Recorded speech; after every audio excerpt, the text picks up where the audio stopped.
میں پہلے ہی آ جاتا ہوں جناب سلیم صافی صاحب کے پاس، کیونکہ سلیم صافی صاحب تقریباً ہمارے پاس جو پہلا بریک ہے اس میں موجود ہیں، ان کو جانا بھی ہے، لیکن تو ہم ان سے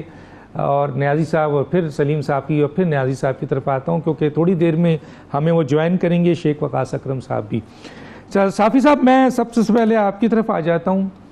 وہ یہ سوال ہے میرا، اور وہ سوال جو میرا ہے وہ یہ ہے، دو باتیں میں آپ کے سامنے رکھتا ہوں۔ ایک تو یہ ہے کہ عمران خان صاحب ڈیمانڈ کر رہے ہیں اور ایک ہی سیاسی جماعت ہے، اور دوسری طرف حکومت میں پاکستان کی کئی دیگر بڑی سیاسی جماعتیں ہیں۔ تو عمران خان ایک سیاسی جماعت کے حیثیت سے ڈیمانڈ کر رہے ہیں فوری آپ کے الیکشنز کا، اور اس سلسلے میں وہ جلسے، جلوس، دھرنا اور پھر بہت کچھ۔ میرا سوال یہ ہے کہ کیا ایک سیاسی جماعت آپ کے الیکشن کی اگر ڈیمانڈ کرتی ہے، اور اگر اس کی ڈیمانڈ پوری کی جاتی ہے، تو پھر آئندہ آنے والے وقتوں میں کیا ہوگا؟ ایک طرف یہ سوال ہے، اور دوسری طرف میرا ایک سوال یہ بھی ہے کہ ہم نے دیکھا عدم اعتماد میں کہ عمران خان صاحب کی حکومت نے ایک آئینی اور جمہوری طریقے سے گھر بھیجنے کو ایکسیپٹ نہیں کیا، اور اس سلسلے میں انہوں نے رجسٹ کیا اور ایک روایت ڈال دی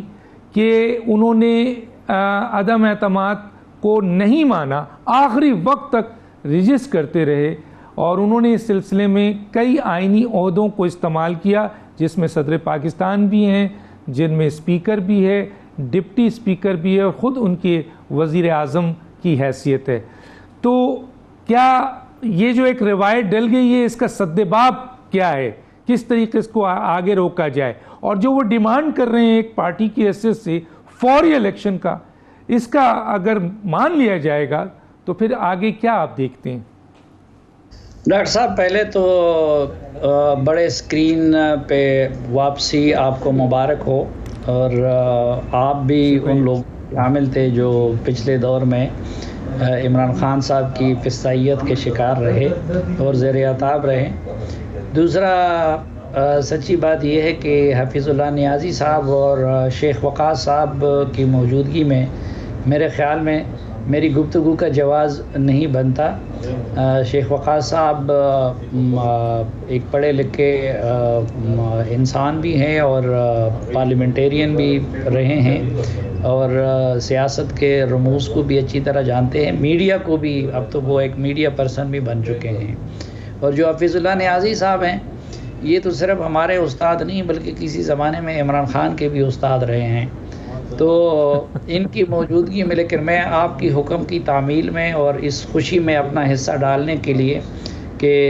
آپ جیسے لوگ جو جینون صحافی تھے وہ واپس الحمدللہ اسکرین پہ آ رہے ہیں، تو اس میں اپنا حصہ ڈالنے کے لیے حاضر ہوا تھا، اور اس لیے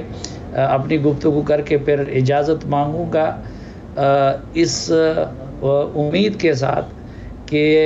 نیازی صاحب بھی جلال میں نہیں آئیں گے اور اس کو میری گستاخی نہیں سمجھیں گے، اور شیخ وقاص صاحب اور آپ بھی میری اس مجبوری کا احساس کریں گے کہ جس کی وجہ سے مجھے پروگرام چھوڑنا پڑ رہا ہے۔ جو آپ کا سوال ہے، دیکھیں، ایک تو پہلی بات یہ کہ اصولی بات تو یہ ہے کہ میں تو نہ عدم اعتماد کے حق میں تھا، نہ موجودہ حکومت کے حق میں ہوں، کیونکہ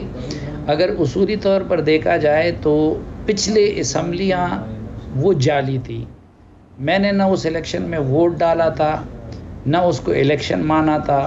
اور میں آج بھی اپنی رائے پہ قائم ہوں۔ تو کل اگر وہ اسمبلیاں جعلی تھی اور اس کا لیڈر آف دا ہاؤس بھی جعلی تھا، تو آج لیڈر آف دا ہاؤس کے بدلنے سے ان اسمبلیوں کی یا اس سینٹ کی حیثیت بدل نہیں جاتی۔ لیکن ظاہری بات ہے کہ اس وقت جس طرح عمران خان کی حکومت کو ہم ایک ڈی فیکٹو حکومت مان رہے تھے، اس وقت موجودہ سیٹ اپ بھی ایک ڈی فیکٹو ہے، اور میں یہ بھی مانتا ہوں کہ اس ملک کے مسائل کا اصل حل فری اینڈ فیئر الیکشن ہے، اور حقیقی آئین کی روح کے مطابق جمہوریت ہے کہ ہر فرد اور ہر ادارہ اپنے اپنے کام تک محدود ہو جائے۔ لیکن اب مسئلہ یہ آ گیا ہے کہ ایک تو یہ ہے کہ آپ اگر موجودہ